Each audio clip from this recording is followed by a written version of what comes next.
Olá, sejam bem-vindos à Evangelização. É sempre um prazer ter você conosco. Para que possamos iniciar a aula de hoje, me acompanhe nesta prece. Amado Pai, permita que estejamos ligados, todos os irmãos em pensamento, numa grande corrente do bem. O amado Jesus resplandecendo em todos os lares, nos fornecendo fé, esperança e muito amor. Que nos próximos dias tenhamos boas notícias, cada vez mais, e muita fé no futuro e no amor de Deus. Graças a Deus, graças a Jesus. A aula de hoje tem como tema as leis de Deus. Vamos evangelizar? As leis de Deus. Livro dos Espíritos, terceira parte, capítulo 1. Lei de Deus, ou lei natural, é a única verdadeira para a felicidade do homem. Ela indica o que deve ou não fazer. O homem é infeliz quando se afasta dela. A lei de Deus é eterna e imutável como o próprio Deus.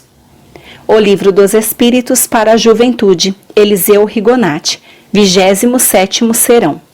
Há duas espécies de leis, a de Deus e a dos homens. A dos homens modifica-se constantemente, acompanhando a evolução humana, acompanham o desenvolvimento dos homens. À medida que o homem cresce em compreensão, suas leis refletem esse crescimento. A lei de Deus está gravada em nossa consciência, a qual desperta através de múltiplas reencarnações. Mas o Evangelho de Jesus facilita a compreensão da lei de Deus, pois encerra a lei moral que devemos obedecer. Deus nos deu Jesus para servir de guia e modelo. Ele é o tipo de perfeição moral.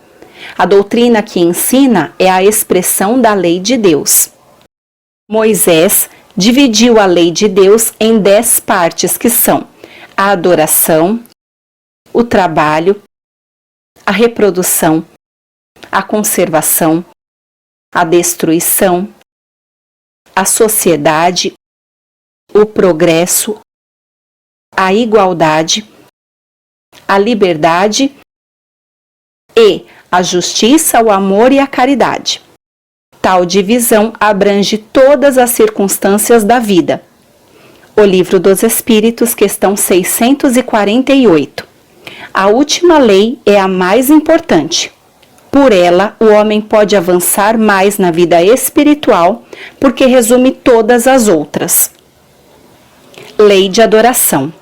Eliseu Rigonati nos informa que nós devemos adorar a Deus para demonstrar-lhe nossa gratidão. Consiste em elevar a Ele nosso pensamento. Assim, nossa alma se aproxima dele. Desde que o homem despertou para a razão, para o raciocínio, adora-o, mas de formas diferentes. A adoração a Deus é um sentimento inato no homem, ou seja, é um pensamento, uma ideia que nasce dentro de nós, sem necessidade que o revelem. A verdadeira adoração é a do coração. Em todos os atos devemos nos lembrar que Ele nos observa, por isso devemos praticar só atos bons. Apenas podemos adorá-lo em espírito e verdade, fazendo o bem pelo pensamento, palavras e atos. Lei do trabalho. As leis morais, Rodolfo Caligares.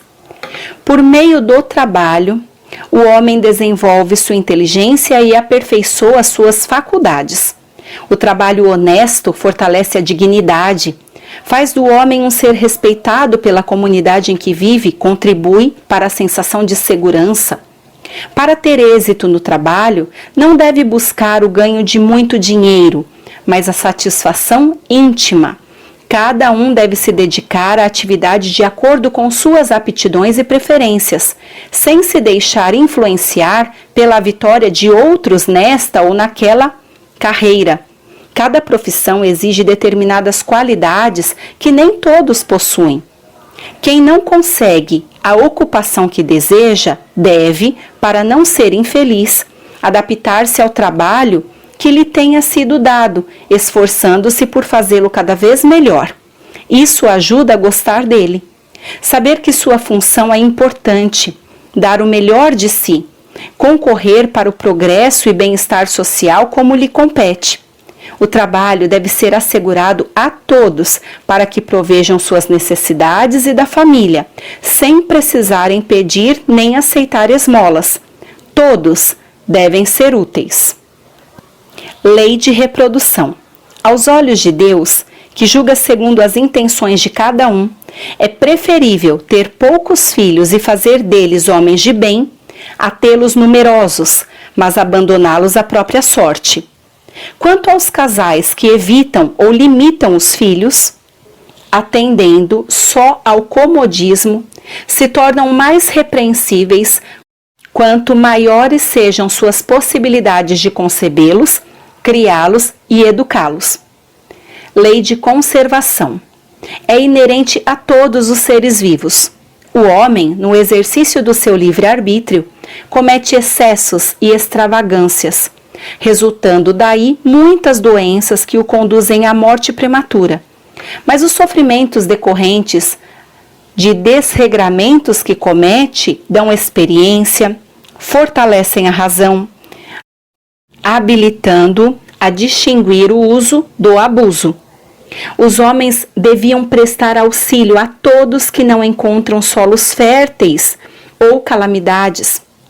Deveriam estudar os problemas que os afligem.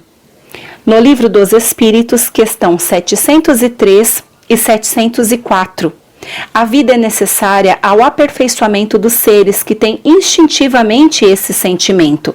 Deus deu ao homem a necessidade de viver e lhe forneceu os meios para isso.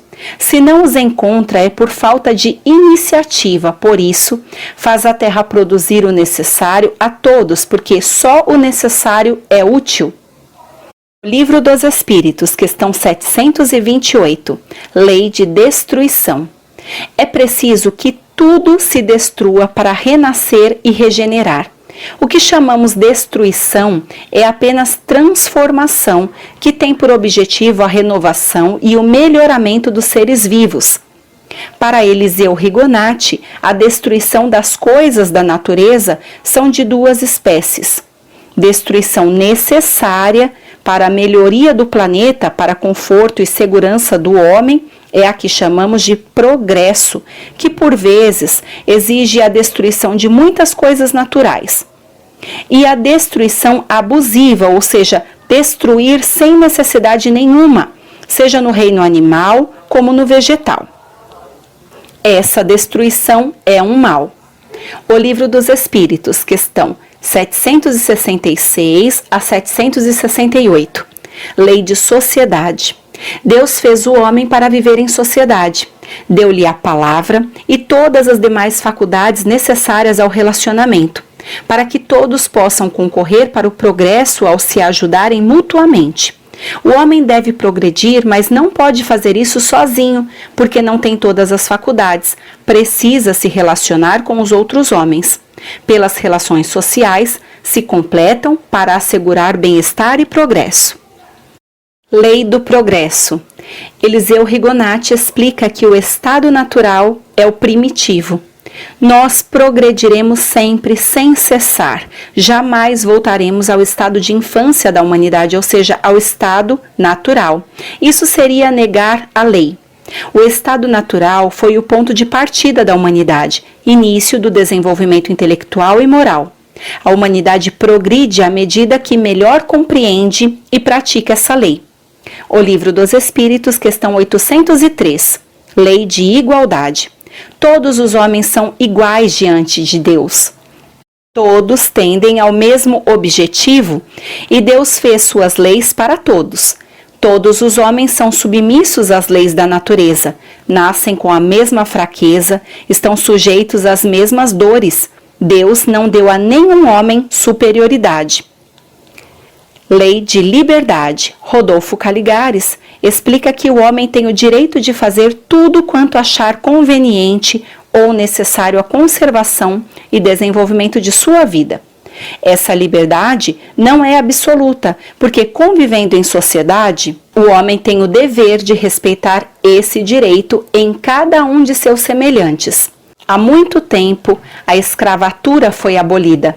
Agora todos podem dispor livremente de seus destinos. A liberdade de pensamento e de consciência também são direitos naturais do homem e alcançam notáveis progressos. Estamos distantes de uma vivência mundial de integral respeito às liberdades humanas, mas já as aceitamos como o ideal a ser atingido. O Livro dos Espíritos, questões 875 a 876. Lei de Justiça, Amor e Caridade. Justiça consiste no respeito aos direitos de cada um. Esses direitos são determinados pelas leis humana e a lei de Deus. As leis humanas são apropriadas aos costumes e caráter dos povos, estabelecem direitos que variam com o progresso dos conhecimentos. O direito estabelecido pelos homens nem sempre estão de acordo com a justiça. Regula apenas algumas relações sociais, enquanto na vida particular há uma imensidão de atos unicamente inerentes à consciência de cada um. Deus colocou no coração do homem a regra da justiça, pelo desejo que cada um tem de ver seus direitos respeitados. Jesus disse: não façam aos outros o que não querem que te façam. O Livro dos Espíritos, questão 886. O verdadeiro sentido da palavra caridade, como entendia Jesus, é benevolência com todos, indulgência com as imperfeições alheias e perdão das ofensas. Amor e caridade são o complemento da lei de justiça, porque amar ao próximo é fazer todo o bem que está ao nosso alcance e que gostaríamos que nos fosse feito. Com isso, trazemos a reflexão de hoje. Por que nós devemos compreender as leis de Deus? Para vivermos em conformidade com elas, para que nossa evolução seja pautada com tudo que o Criador deseja para nós. Realizando tudo o que Deus deseja para nós, viveremos melhor em sociedade e poderemos alcançar a felicidade permitida neste mundo, transformando-o em morada mais pacífica e cheia de solidariedade. E eu te espero em nosso próximo encontro. Tchau!